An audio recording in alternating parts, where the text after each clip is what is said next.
Hello again, Cons here, and today I'm going to be doing a comprehensive guide to the Rajang fight. I'm going to show you what its weaknesses are, what sort of set you should build, what sort of armor skills work against it. I'm going to show you its movesets and how to counter them, what items you should bring. I'm going to try and cover everything I can to give you the best chance of fighting this thing, because it is not easy.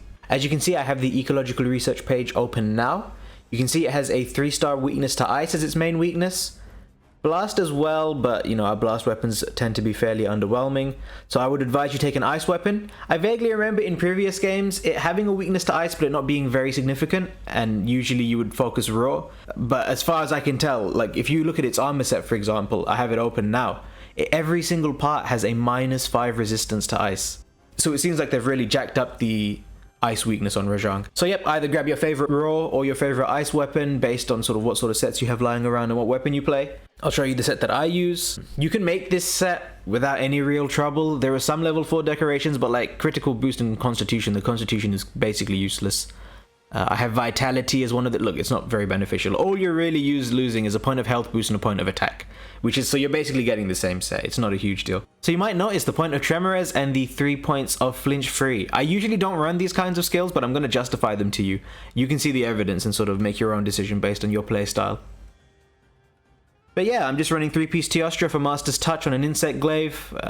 I have ice attack sort of jacked up to take advantage of the weakness. I use the Brute Tiger X chest and the Garuga legs because those are like amazing. Yeah, it's a very standard set. Nothing too groundbreaking here. Next, let's have a quick look at the items I bring. There's nothing particular you need to bring. Rajang doesn't like bleed you or anything. However, it can inflict Thunder Blight with a couple of its moves. And so you should consider bringing Null Berries so you don't get stunned. Getting stunned against Rajang is basically a death trap. Cold drinks obviously for the volcanic region, but it depends on where you fight it. And then you just bring sort of standard items, you know, your talons and charms, your healing items, your buffs, and anything else that you like to bring in your general sets. You know, wetfish scales, I don't know. Anyway, it's up to you. Just before I get into the move-by-move breakdown of Rajang's attacks, I want to talk about some of his mechanics. He has 3 forms. His base unenraged form, where his fur is all black. When he enters rage mode, his fur begins to glow gold. Sort of enters a Super Saiyan-like mode. Pretty sure this whole thing is just a Dragon Ball reference. Then, as time passes and you do more damage, you'll see the FOV shift backwards. He'll do a roar that blows you back but doesn't do any damage, and his arms will then glow red. This is Rampage mode he's just entered. His attacks here do more damage, he sort of strings them together quicker, he's generally more difficult to fight here. It's worth noting that as you do damage to his tail, once you pass a certain threshold, you'll knock him out of this Rampage mode. You don't necessarily have to break the tail, just do enough damage. You'll see here that his arms are no longer red. This is often accompanied by him exiting rage mode, although I don't know if that's consistent, so I don't want to spread misinformation. It also works if you do break the tail as well. Knocking him out of rampage mode is a pretty important part of making this fight more bearable, because his front arms are a pretty good hit zone, as well as his head, and when his arms are hard like that, you bounce off of them unless you have Mind's Eye, and so it becomes really tedious to fight him. If you focus the tail when he enters rampage mode to knock him out of it, you then get access to your best hit zones all over again. The only other thing that bears mentioning is that when Rajang is in this rampage mode, he cannot be shock trapped. He just sort of tears it apart in front of you if he lands on it. When he's unenraged, he also can't be pitfall trapped. He sort of jumps over it or jumps backwards when he lands near it. It's quite important to keep this in mind, especially if you're trapping Rajang towards the end of a quest to capture it. You don't want to spring the wrong trap. Okay, so move by move breakdown time. Last time I did this for Velkhana, it was really long and rambly, so I'm going to try and cut it down so the video doesn't get too long. Let me know if I've missed information or you think I've been too quick. But anyway, we're about to see a pretty good collection of some of Rajang's moves. We see he does the Blanca Ball, which we'll talk about in a bit. He then immediately does the fist attack, then a side hop, and then his laser beam. This is quintessential Rajang, him chaining these attacks together. First thing I want you to notice is that after the Blanca Ball is complete, look how little end lag there is. Look how quickly he goes into his next attack. And he does it straight in front of him as well. Essentially, the way the Blanca Ball works is he will almost immediately do a move that attacks right in front of him, so that's not necessarily a safe place to be. He then Kelby hops right after he finishes his fist attack, just leaving barely enough time for an idle B attack, which really isn't that long. And another thing I want you to look at is when he side hops, I'll slow it down even further. Look at my health bar. Can you see how I lose some health? I'm running flinch free on this set currently. Without flinch free, that attack actually would have tripped me backwards. And then you can see he does his laser beam, so that almost certainly would have hit me. Well, maybe not now because he's slow with his laser beam, but Yeah, I think that's the most common way I take damage against Rajang, is getting popped by a tiny little hit into one of his larger hits that sort of engulfs my hitbox. Thankfully, he wasn't in rage mode. As he gets into rage mode and as he gets into rampage mode, he does that attack faster and faster. That laser beam can come out nearly instantly depending on what he uses before it. First things first, you can't actually latch onto the tail. You just soften the back legs and that'll do the tail for you. You can see, even though we've only wounded the back legs, that tail is still tenderized. I can't reach it because of ledges, of course, but whatever. Yeah, you see? Additionally, even though you're unable to claw onto the face directly, you can only claw onto the forearms. Hey, look, I'll show you. Look, see, it's impossible to actually get onto the face. You can headbang it just by using the arms. There you go. So even though you can only lock onto the arms, you can still headbang, you just use the arms. It works exactly the same as using the face. Anyway, back to the moves. Rajang has this slam attack that he likes to spam a lot that tremors you. It can be really tedious to deal with. Depending on how sort of committal the moves you're using are and your positioning, you can usually roll through him to get away from it.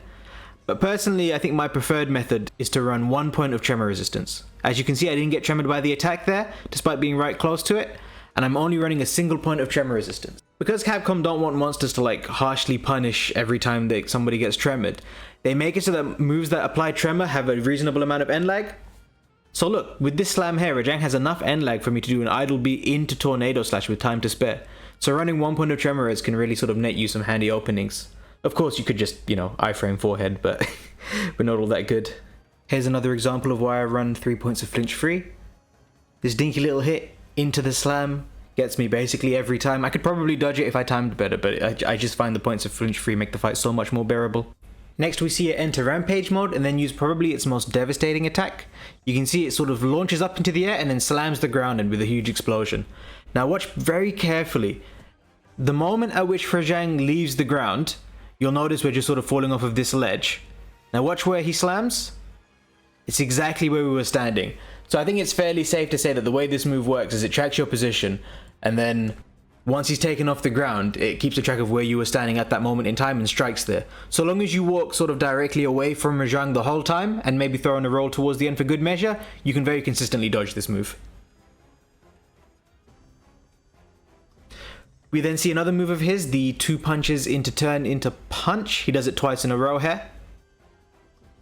This one you can just sort of dodge and weave in between him. So long as you're always sort of moving and always circling around, so long as you're never just standing still, this shouldn't really hit you.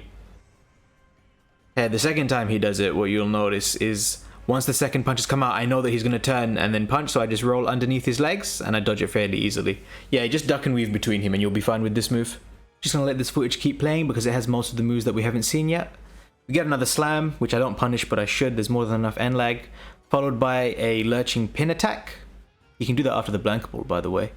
We then see him use his basically only thunder attack in the game, where he jumps into the air and shoots one at you.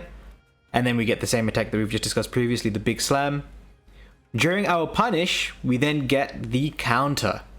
So I want to talk about these all in more detail. First of all, the lurch. You see him sort of turn to the side towards you and then lurch backwards and attempt to pin. Again, he can do this right after a blanker ball, so be careful. Even if he lands you, you can just pod him out of it, or if you don't have any pods, once he throws you onto the ground, there's usually enough time for you to regain control of your character before he actually punishes you, so you can dodge. This move is kind of difficult to dodge. It comes out of nowhere and has quite a wide radius. However, he doesn't really use it unless you're really far away from him, so so long as you stick close, you'll be fine.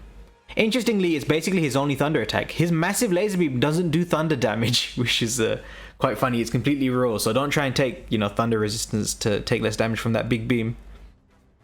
We then see the big slam again, and you'll notice he targets exactly where we're standing when he lifted off, and then while we punish him, we do enough damage to break the horn. And so I will pause this here. You've seen probably with other monsters, when you achieve a part break or do enough damage to a certain area, you activate a stagger. For example, Glavenus' throat pop. Rajang has that too, when you break his forearms or his horns, or when you do enough damage to him, even his tail to knock him out of rampage mode, for example. But when you break his forearms or his horns, or you do enough damage to them, he gets sent over for a long topple, which you've kind of seen earlier in the video. I didn't really talk about it too much. The thing is, if he reaches a wall Like if you send him in the direction of a wall and he reaches it before actually finishing the topple over, he sort of managed to regain his composure and then launches a counterattack at you. Now, I've had it a couple of times where I've sort of dodged to the side of the counterattack and then hit him while he's jumping past me. Whenever I've done that, I've had him like stumble over completely. However, I don't know if that's actually a mechanic or if he was just coincidentally within range of another topple, so I don't want to spread misinformation. We've got one last batch of moves. Here we see the one where he digs his hand into the ground and spins around, sort of swings to the right and then to the left. We then see him use the Thunderbolt attack again. As you can see, sort of left and then right, 180 degrees. He can do it the other way around as well, I'm pretty sure. He likes to use this move after doing one of those little slaps that sort of interrupts you. You can see it here. He pops me one time with the little slap. Thankfully, I don't get hit, but yeah. We then see the spin to win move coming straight afterwards. There's another one I haven't talked about yet. It always comes straight in front of him in the direction he's facing. It's a bit longer than I think it used to be in previous games, so try not to get caught off guard by that. But yeah, you just sort of walk to the sides and you can dodge this one fairly easily unless you're in the middle of a committal move. You then see the old slam dodged in exactly the same way as before. And now we see the Kelby hop. He jumps backwards. This one doesn't do a huge amount of damage, but it can chip you down quite quickly, and the hitbox can be surprisingly large, so you know, keep an eye out for that. Lastly, we have a move very reminiscent of the one from 4U where he lifts the ground from beneath you. Unfortunately, whereas in that game, it did a tiny bit of chip and left you enough time to charge at level 3, here it actually sends you flying back and does a decent amount of damage. Yeah, he likes to do it after doing the big slam, but yeah, I've also seen him do it just out of the blue without having an attack previously. Kind of a hard one to dodge, unfortunately. You just gotta... Yeah, I don't really have much advice. just get up and heal. I'll quickly talk about what you get for beating this fight. The armor set I've done a video on, so feel free to check that out if you want more details, but as a TLDR, the set bonus is kind of weak, gives you protective polish at 4 pieces, so it's not great. There are a couple of parts that are nice. The headpiece and the waist I can imagine getting mixed in, but the other parts sort of have a focus on resentment, which isn't a particularly great skill. As far as the weapons are concerned, the weapons tend to have a pretty crazy amount of raw. Some of the highest I've seen, probably the highest I've seen. Some base negative affinity, I think it's minus 15% for most of the ones that I've seen, and a small amount of thunder. They also don't seem to get purple sharpness, even with max handicraft. Yeah, I don't know much about the meta for weapons. I can imagine some of the heavy hitting ones that don't use much element can probably benefit from these. That said, they don't have the ability to use elementalist, so I'm not 100% sure. I really don't know much about the weapon meta, so who knows. But yeah, as far as the materials you get all the standard Rajang parts. If you fight it in the guiding lands, I've updated my table, my spreadsheet by the way.